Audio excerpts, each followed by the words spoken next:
सुप्रभात। प्रिय परमात्मा, यह हमारी आज की आध्यात्मिक चर्चा का विषय। प्रिय परमात्मा, पिता, माता, मित्र, प्रिय परमात्मा, हमको भक्ति से प्राप्त होने वाला आनंद और सदा विद्यमान, सदा चेतन, सदा नवीन आनंद के रूप में आपकी उपस्थिति के लिए ललक का नशा प्रदान कीजिए। आप अकेले ही पर्याप्त हैं हमारी इच्छाओं की प्यास बुझाने के लिए। हमको भक्ति दीजिए कि हम निरंतर आपको अनुभव कर सकें और केवल आपके लिए कार्य कर सकें। हमारे हाथों, हमारी आँखों, हमारी कानों के औजार आपके हैं। अपना प्रत्येक विचार हम आपको अर्पित करते हैं।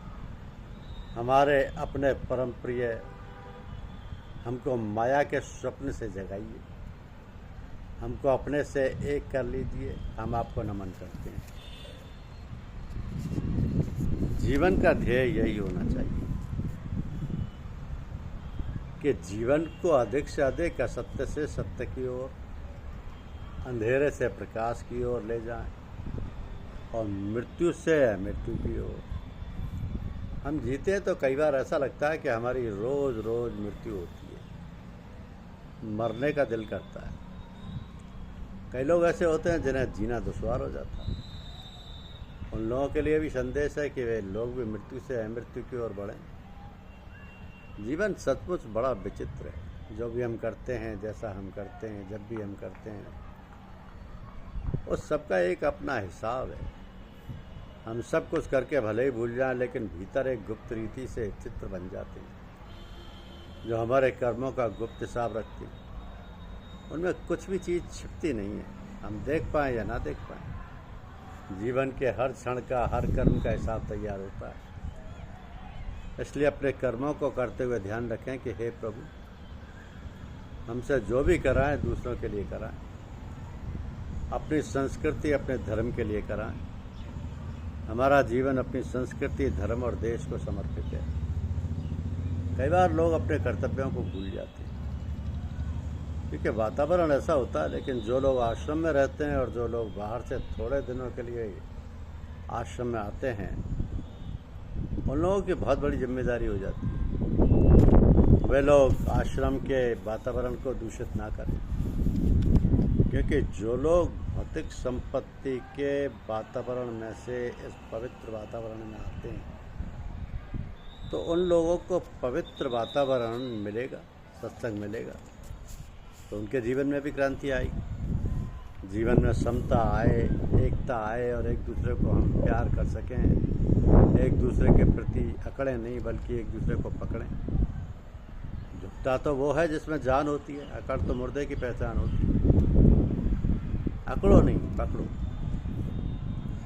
ये तभी संभव होगा जब हम इस धरातल पर जिए कि हमारा हर कर्म का हिसाब है। तो फिर क्यों किसी के प्रति द्वेष रखना, क्यों किसी को नीचा दिखाकर अपने को नीचे गिराना। इस बात का हमें ध्यान रखना है, बहुत ध्यान रखना है। जीवन का ध्येय होना चाहिए कि हमारा कर्म हमारी पूजा बने, लेकिन होता है उल्टा। हमारी पूजा हमारा कर्म बन जाती है, पूजा काम बन जाती है और फिर हम जिंदगी भर उससे ऊपर नहीं उठ पाते। होना तो ये चाहिए कि धंधा धर्म बनता, लेकिन धर्म धंधा बन जाता है। होना तो ये चाहिए था कि धंधा धर्म बनता, लेकिन धर्म धंधा बन जाता है। व्यक्ति धार्मिक होने की अपेक्षा आध्यात्मिक बने। व्यक्ति धार्मिक तो बन जाता है, लेकिन आध्यात्मिक नहीं बन पाता। कर्मकांड करने से हम धार्मिक बन सकते हैं। धर्म के सब कुछ बाह्य आचरणों को लेकर भी हम धार्मिक बन सकते हैं, लेकिन धर्म का जो भीतरी स्वभाव है, आचार और विचार, उसमें आचार व्यक्ति को धार्मिक बनाता है और विचार व्यक्ति को आध्यात्मिक। और केवल हम बाहर से ही धार्मिक बने रहें और भीतर से आध्यात्मिक ना बने, तो आप देखेंगे कि आपको थोड़ी थोड़ी बातों में उद्वेग होगा, क्योंकि भीतर से व्यक्ति पका नहीं, परिपुष्ट नहीं। छोटी छोटी बातें उद्वेग भर देती। किसी ने कुछ कहा या कोई हमसे ज़्यादा आगे निकल गया तो हमें कष्ट होता है। जब व्यक्ति को जीवन में समस्या और कठिनाइयों से जूझना पड़ता है, उस समय उसकी कड़ी परीक्षा होती है। यदि उस समय हम परेशान नहीं होते हैं तो समझना कि आप आगे बढ़ रहे हैं। उस समय परमात्मा पर विश्वास रखना कि परमात्मा जो करते हैं वो अच्छा ही करते हैं। जो मेरे जीवन में हो रहा है वो मेरे प्रारब्ध का ही फल है। यदि हम सचमुच परमात्मा पर विश्वास करते हैं तो हमारे जीवन में हानि और लाभ, जय और पराजय कठिन जरूर है लेकिन असंभव नहीं। हमारे सामने वे महापुरुष हैं जिन्होंने ऐसा जीवन जिया है। उनके कदमों पर चलकर हम भी वैसे बन सकते हैं। हमारे कितने ही ग्रंथ ऐसे महापुरुषों के जीवन चरित्र से भरे हैं। भगवान श्री राम जब बन गए ये सुनकर भरत जी बहुत विलाप करते हैं। उस समय वशिष्ठ ऋषि कहते हैं कि सुनऊ भरत भाभी प्रबल, बिलख कहु मुनिनाथ, हानि लाभ जीवन मरण, जस अप जस बुद्धिहात। हम नहीं जानते कब मृत्यु, कब तक जीवन रहेगा, हमारे हाथ में कुछ भी नहीं। लेकिन जब जीवन मरण हमारे हाथ में नहीं है तो क्यों ना हम बीच का जो रास्ता है जो हमारे हाथ में, हमारी मुट्ठी में, उसे परमात्मा में लगाएं। परमात्मा ने कृपा करके हमें मनुष्य जीवन दिया, उस अनमोल अवसर का लाभ उठाकर हम अपने जीवन को उन्नत बनाएं। परीक्षा की घड़ी तब आती है जब हमें हानि हो, पराजय हो। लाभ में, जय में व्यक्ति फूला नहीं समाता और हानि में व्यक्ति इतना दुखी होता है कि अपने आप को भूल जाता है, इतना पीड़ित होता है कि परमात्मा को भूल जाता है, संसार को भूल जाता है। अच्छी बात है, बार बार सुने, 100 बार सुने, क्योंकि व्यक्ति का मन बहुत कमजोर है। बार बार छोटी छोटी चीज़ों की ओर जाता है, फंसता है और फिर दुखी होता है। उन सबसे अपने आप को ऊपर उठाकर जीवन को जीने का प्रयास करें। इसके लिए आपको कहीं ना कहीं जुड़ना जरूर पड़ेगा। तो जो परमात्मा से जुड़ता है वो कभी नहीं टूटता। जब जब हम टूटते हैं या तोड़ते हैं तब तब समझना कि हम कहीं जुड़े हुए नहीं। परमात्मा से जुड़े हुए व्यक्ति को जीवन में कोई भी समस्या तोड़ नहीं सकती है। ध्यान के माध्यम से परमात्मा से जुड़ सकते हैं, प्रभु के सानिध्य में रह सकते हैं। सोचो, तुम गुरु नहीं हो, गुरु कोई और है जिसने तुम्हारी आत्मा को उठाया है। वो जन्म मरण से परे है, वही सबका भार लेता, सबका भरण पोषण करता है। जैसे ईश्वर सब कुछ होता हुआ भी अपने को ईश्वर नहीं कहता, इसी प्रकार गुरु भी अपने को गुरु नहीं कहते।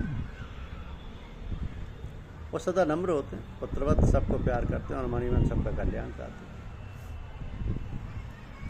गुरु मनुष्य नहीं है, वो आत्मा का प्रकाश है, आत्मा का ज्ञान। इसी वास्ते गुरु का ध्यान भी प्रकाश है, आत्मा का ध्यान। इस धार्मिक और आध्यात्मिक साधना में कभी कभी बड़ी भूल भी हो जाती है। यदि जीवन में कभी ऐसा धोखा हो भी जाए तो ठगाई का संसार समझकर तुरंत उसे त्याग देना चाहिए। इसलिए साधकों को चाहिए इस काम में वो उतावले ना बने। किसी को अपना जीवन जल्दी ही बेच देना बुद्धिमानी नहीं। 2-4 महीने देखें, उनके सत्संग का लाभ उठाएं,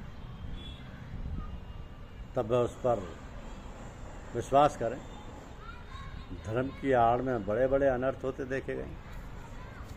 गुरु और शिष्य दोनों मिलकर आत्मधन की कमाई करें। गुरु और शिष्य दोनों मिलकर आत्मधन की कमाई करें। हमारा उद्देश्य सत्य प्राप्ति है, ना कि सुख प्राप्ति। जो मानव अपने क्रोध को अपने ऊपर झेल लेता है वो दूसरों के क्रोध से बच जाता है। तो सब बातें गुरुमुख होकर के सीखें, क्योंकि गुरु की शक्तियां सदैव शिष्य के भले के लिए होती। गुरु सदैव शिष्य का भलाई सोचते हैं, भलाई करते हैं और सदैव ऊपर उठाते हैं।